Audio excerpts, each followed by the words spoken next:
The third area is that we also need to adopt a mindset that mentally prepares us for the transformation to cognitive technologies. A transformation from a situation where every license represents a unique and exclusive individual right towards a situation where spectrum can be used more efficiently and jointly by adopting intelligent sharing mechanisms and enabling cognitive technologies.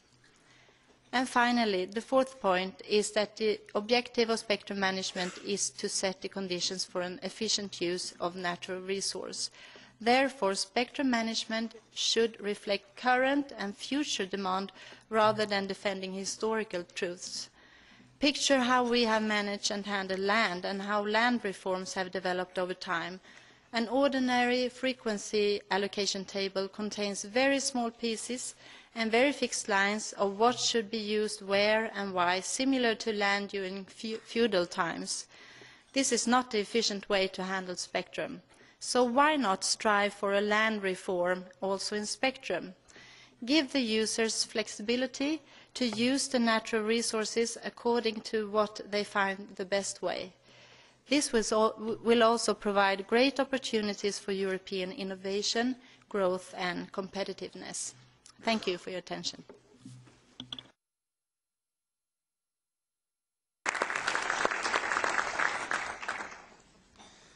Ganz herzlichen Dank. Thank you very much. So we're moving along nicely. We're not even late yet. In fact, we're marginally early. I hope the two workshops are going to keep to their time as precisely. And I'm going to hand over to the chair of the first workshop, that is Pilar del Castillo Vera, and then Catherine Troutman will be taking the second workshop. Thank you, and have good discussions.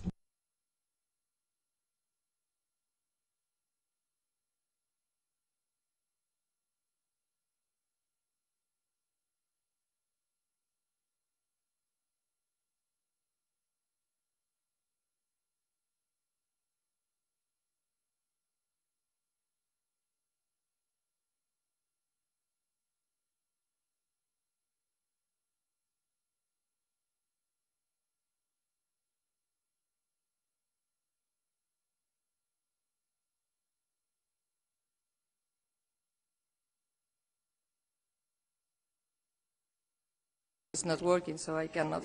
So, Commissioner, very welcome. The President of ITRE is as well here. And, well, this is the first workshop of the Spectrum Summit. I have to tell you that we have a long list of speakers, so each speaker will have no more than 5 minutes.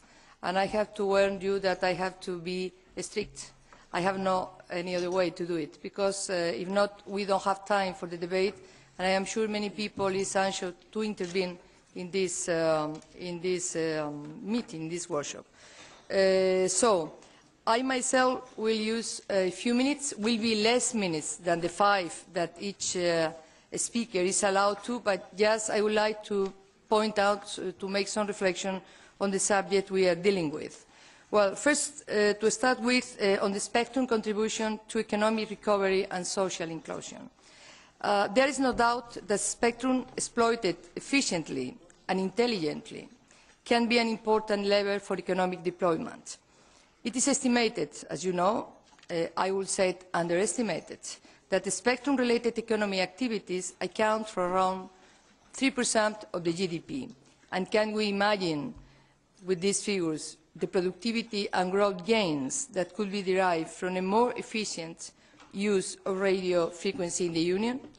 But in the same manner, the contribution that the spectrum can make to a more cohesive and inclusive society is also enormous. As the 2015 EU Digital Agenda report, recently approved in Parliament by the ITRE Committee, emphasized, access at competitive prices to high-speed broadband and adequate digital skills are prerequisites for participating effectively in today's digital society.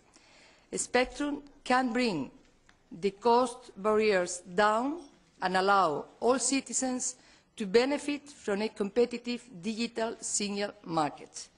However, providers should also fulfill their promises of cheaper deployment and more competitive service provision in undeserved areas.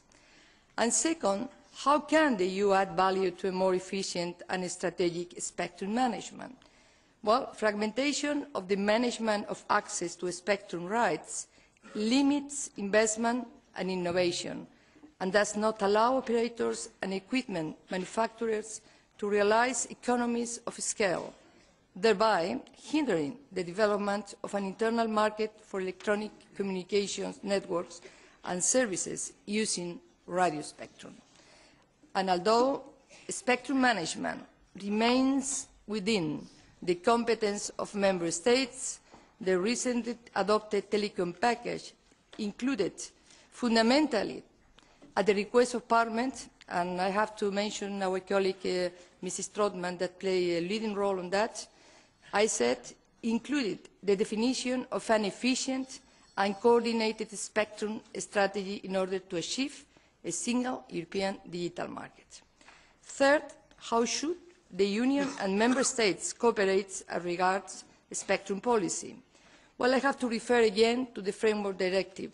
The Article 8 defines two main objectives. One, the coordination of policy approaches and, where appropriate, harmonisation of usage conditions of frequency bands.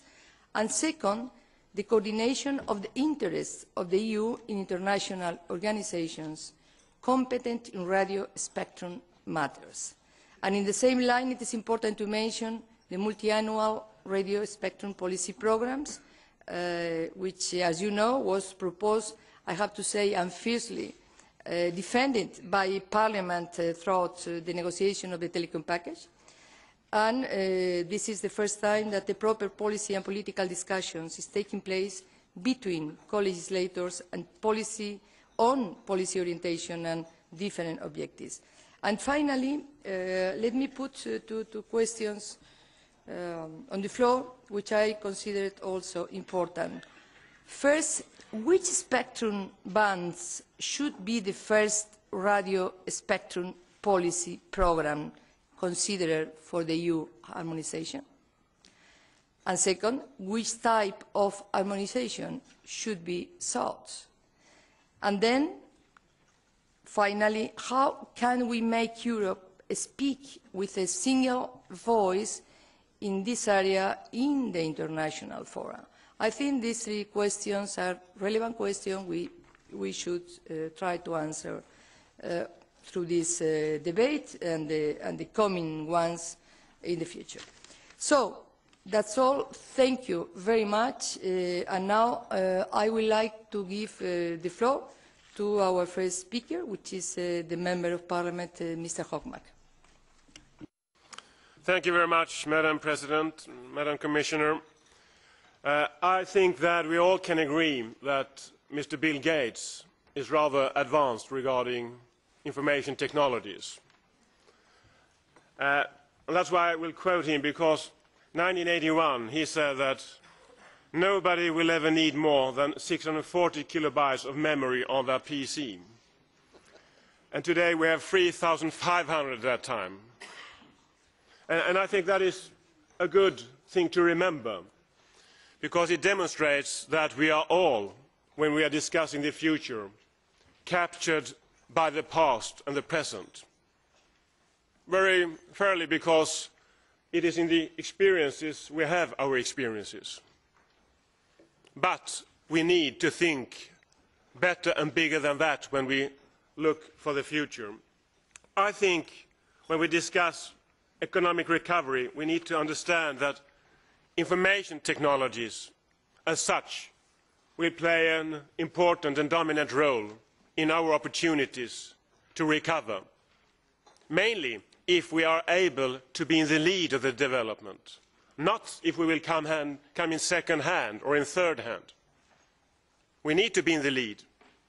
But if we are in the lead, we will also see the benefits of the digital economy, not only as an industry, which plays a remarkable role in economic development, but we can also see that the digital economy and the